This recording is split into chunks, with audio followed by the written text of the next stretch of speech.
В эфире новости экономики на Якутия-24, в студии Нургуяна Иванова. Премьер-министр Российской Федерации Дмитрий Медведев поручил выдать 34 жилищных сертификата жителям Якутии, пострадавшим от весеннего паводка. Соответствующий документ опубликован на официальном портале правовой информации. Всего от весеннего паводка в Якутии пострадали 15 районов и город Якутск. В зоне затопления оказались 63 населенных пункта, 1400 домов, пострадавшими числится более 5000 человек. Сумма ущерба составила около 1,5 миллиарда рублей. В России на национальные проекты и развитие инфраструктуры в ближайшие 3 года планируется направить более 5,5 триллиона рублей. Эти деньги уже предусмотрены в проекте федерального бюджета. Для экономического блока национальных проектов предусмотрено 845 миллиардов рублей. Около 1,5 триллиона рублей направляется на создание современной инфраструктуры, в том числе на строительство и ремонт автомобильных дорог.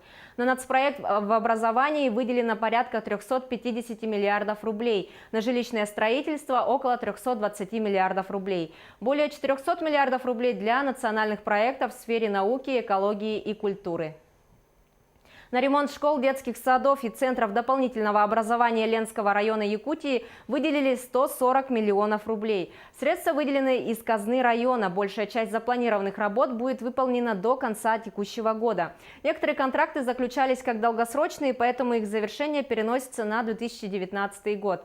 Самым дорогостоящим проектом стал стадион школы номер 3 в Ленске. Строительство объекта началось летом этого года. Его общая стоимость оценивается в 22 миллиона рублей. На стадионе будет расположено футбольное поле с судейскими трибунами, баскетбольная и волейбольная площадка, беговая дорожка, яма для прыжков. Также будет выполнено благоустройство территории. Всего будут отремонтированы 7 школ, 1 детский сад и дворец культуры. В Ленском районе в первом полугодии 2018 года достигнуты положительные темпы роста основных экономических показателей. Крупными и средними предприятиями Ленского района отгружено товаров собственного производства, выполнено работ и услуг собственными силами на сумму 147 миллиардов рублей. Увеличилась добыча нефти, природного газа, газового конденсата и объем строительных работ. В Центре занятости на учете по безработице состоит 292 человека, что ниже показателя за аналогичный период прошлого года более чем на 6%. В Якутии увеличили размер стипендий в колледжах и техникумах. Соответствующее постановление правительства Якутии подписано 24 сентября. С учетом индексации на 4% размер стипендии повысится на 135 рублей. Финансирование составляет 5,9 миллионов рублей на этот год.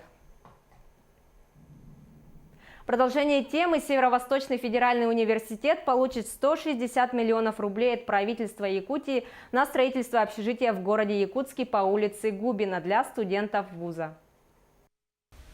27 сентября в Северо-Восточном федеральном университете прошло совещание, по итогам которого благодаря исполняющему обязанности председателя правительства Якутии Владимиру Солодову и главе республики Айсену Николаеву было принято решение о выделении университету 160 миллионов на строительство общежития по улице Губина для студентов педагогического и финансово-экономического институтов.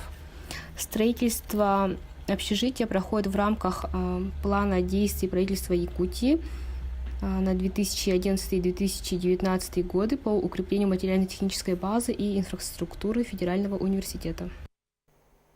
Выручка от первого собственного аукциона цветных бриллиантов Алроса в Гонконге составила 9 миллионов долларов США. Торги прошли успешно. В первом раунде было продано 210 бриллиантов, большинство из которых со значительным превышением стартовой цены. Высоким спросом пользовались звезды коллекции. Это камни с особо редким набором характеристик. Одним из лотов, привлекших внимание покупателей со всего мира, стал бриллиант Fancy Vivid Orangey Yellow весом 15 и 11 каратов и огранки овал. В ходе торгов цена за этот камень выросла вдвое. Мы достигли хорошей премии к стартовым ценам и считаем результаты аукциона весьма положительными. Результаты торгов наглядно демонстрируют, что мы сделали еще один серьезный шаг на пути к нашей цели – стать мировым лидером по производству цветных бриллиантов, заявил директор филиала «Бриллианты Алроса» Павел Винихин.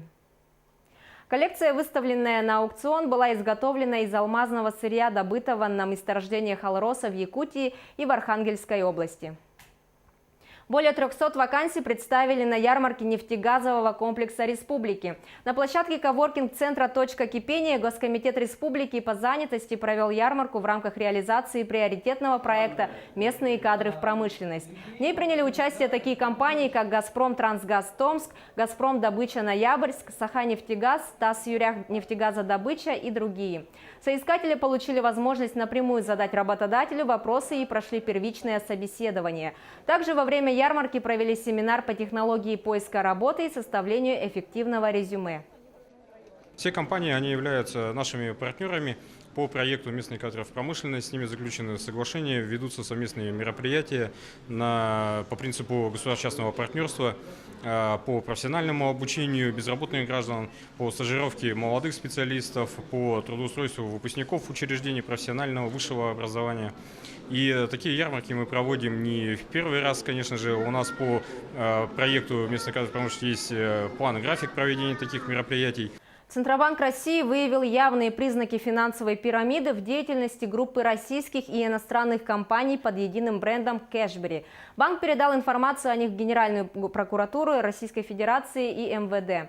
Компания группы «Кэшбери» строит свою деятельность на принципах сетевого маркетинга, обещает завышенную доходность, ведут агрессивную рекламу в СМИ и социальных сетях.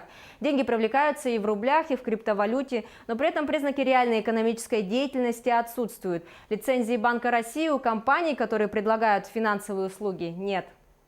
Это одна из самых масштабных финансовых пирамид, которую мы выявили за последние годы. Она развернула свою деятельность во многих регионах, практически по всей стране. Причем в последнее время рекламирует себя все более активно, стараясь вовлечь как можно больше граждан, сказал директор Департамента противодействия недобросовестным практикам Центрального банка России Валерий Лях. По экспертным оценкам, Кэшбери удалось вовлечь в свой проект несколько десятков тысяч человек. Биржевой курс евро упал ниже 77 рублей впервые за 5 недель. Центральный банк России установил на пятницу 28 сентября следующие официальные курсы.